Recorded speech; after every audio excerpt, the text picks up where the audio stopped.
चेतन चौहान जी ने भारतीय क्रिकेट में एक अपना बहुत बड़ा योगदान दिया।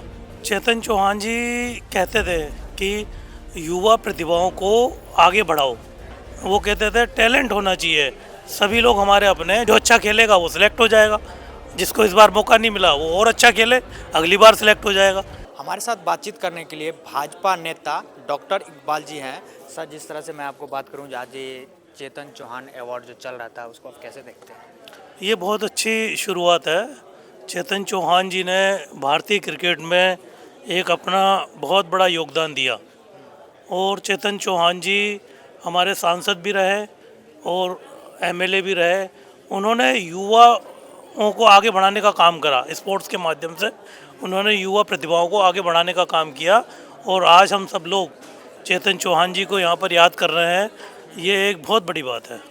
लेकिन बात करूं, चेतन चौहान जी तो हमारे आपके बीच आज नहीं है, लेकिन उनका कहा हुआ कोई वर्ड हो जो आपको याद हो, जो हमारे आपके बीच में तमाम कानों में गूंज रहा हो वो वर्ड?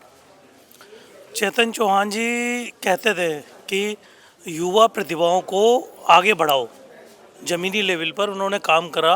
वो गांव-गांव जाके जो हमारे युवा टैलेंट होता था उसको निकालते थे, उसको प्रोत्साहित करते थे, उसको आगे बढ़ाते थे। कोई भी व्यक्ति उनके पास सिफारिश लेके जाता था तो वो मना कर देते थे। वो कहते थे टैलेंट होना चाहिए, सभी लोग हमारे अपने हैं, जो अच्छा खेलेगा वो सिलेक्ट हो जाएगा, जिसको इस बार मौका नहीं मिला वो और अच्छा खेले, अगली बार सिलेक्ट हो जाएगा। तो उनकी ऐसी भावना थी। तो नेताजी, अब चलते हैं एक बार थोड़ा चुनाव पे बात कर लेते हैं, क्योंकि अभी तो राजनीति चल रही है बिहार में। आप देखें, यहाँ बीजेपी का नेता भी हैं और प्रचंड जीत भी हुई है एनडीए की बिहार में। तो क्या फील करते हैं? सबसे पहले तो आप ये बताइए। नहीं, ये बहुत ही अच्छी जो है जीत हुई है।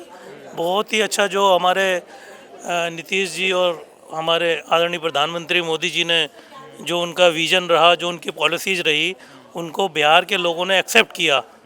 और जो नैरेटिव एक फैलाया जा रहा था, वोट चोरी और ईवीएम चोरी और तरह तरह की बातें करी जा रही थी, लोगों को दिशा भ्रमित करा जा रहा था, तो पब्लिक ने सीधा मैसेज दे दिया है कि काम की बात करो, जो हमारा काम करेगा हम उसको वोट देंगे। लेकिन कहीं ना कहीं मैं बार विपक्ष का बात करूं तो विपक्ष तो सीधा आरोप लगा रहे हैं। तेजस्वी यादव का बात करूं या वीआईपी मुकेश सहनी का बात करूं तो सीधा तौर पे कह रहे हैं जो आचार संहिता लागू था फिर भी नीतीश कुमार जो हर अकाउंट में 10-10 हज़ार रुपया दे दिए हैं, ये तो कहीं ना कहीं वोट खरीदने का ही काम किए हैं। नहीं, ये आचार संहिता से पहले दिया गया है। कोई आचार संहिता के बाद कोई ऐसा काम नहीं हो सकता।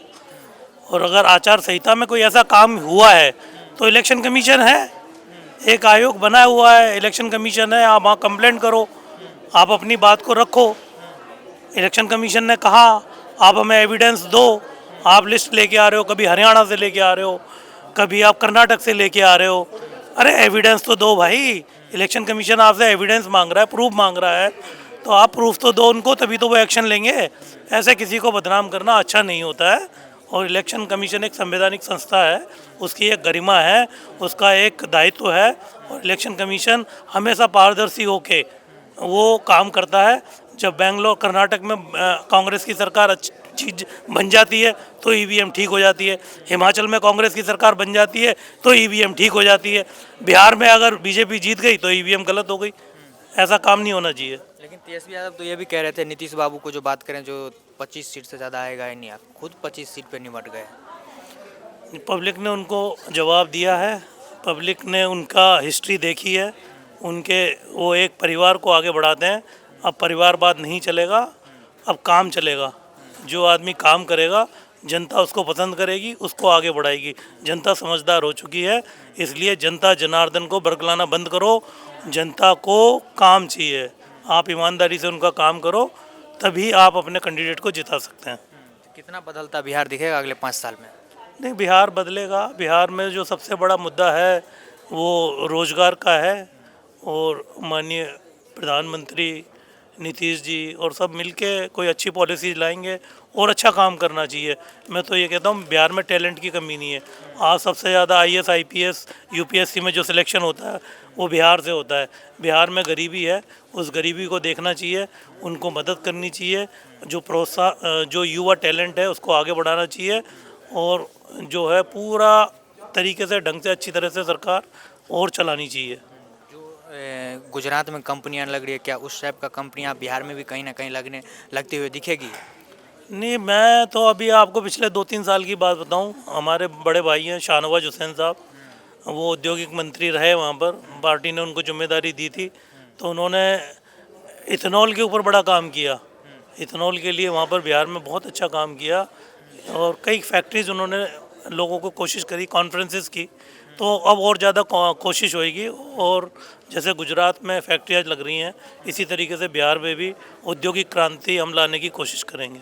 क्या प्रधानमंत्री का ध्यान जाएगा बिहार में जो फैक्ट्री वैक्ट्री लगाएं, कंपनियां बनाएं, क्योंकि वहाँ का जो भी मजदूर है वहीं काम करें? जैसे ट्रेन में देखे हुए होंगे आप, छठ में कैसे भर भर के जा रहे थे, आ रहे थे, कोई बाथरूम में तो कोई खिड़की पर लटक के।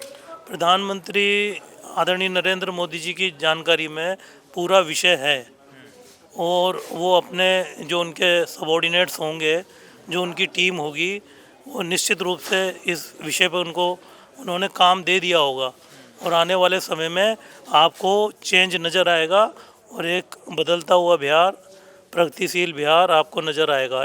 ऐसी मेरी उम्मीद है।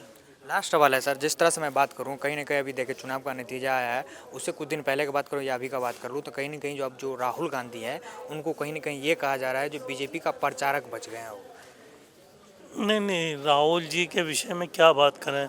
राहुल जी तो उम्र के साथ आदमी मैच्योर्ड होता है। अब मैं क्या कहूँ, इतने बड़े नेता हैं, लीडर ऑफ अपोजिशन है। अब पता नहीं उनको कब मैच्योरिटी आएगी, कब वो सिंसियर होकर बात करेंगे। उनको एक जिम्मेदारी से बात करना चाहिए। वो संवैधानिक पद पर हैं, लीडर ऑफ अपोजिशन है, उनको हल्की बात नहीं करना चाहिए और संवैधानिक संस्थाओं का सम्मान करना चाहिए और अपना पार्टी को मजबूत करना चाहिए। मैं तो ये कहूँगा, एक अच्छी जो विपक्ष भी ज़रूरी होता है अच्छी राजनीति के लिए। एक अच्छा विपक्ष, स्वस्थ विपक्ष भी बहुत ज़रूरी होता है। आप बीजेपी का नेता हैं तो कहीं ना कहीं आप ये कह रहे हैं जो राहुल गांधी जो बीजेपी का प्रचारक अब बच गया है? नहीं नहीं, हमारे पास प्रचारक की कोई कमी नहीं है। हमारे पास इतने प्रचारक हैं, हमें ऐसे प्रचारक की ज़रूरत भी नहीं है। हम ऐसे प्रचारक की ज़रूरत नहीं है जो झूठ बोले, जो जनता को बरगलाए, जो गलत काम करे। हमारे पास प्रचारक की कोई कमी नहीं है। संघ में, बीजेपी में बहुत प्रचारक हैं और हम उन प्रचारक के साथ ही अपनी पार्टी में काम करना चाहते हैं।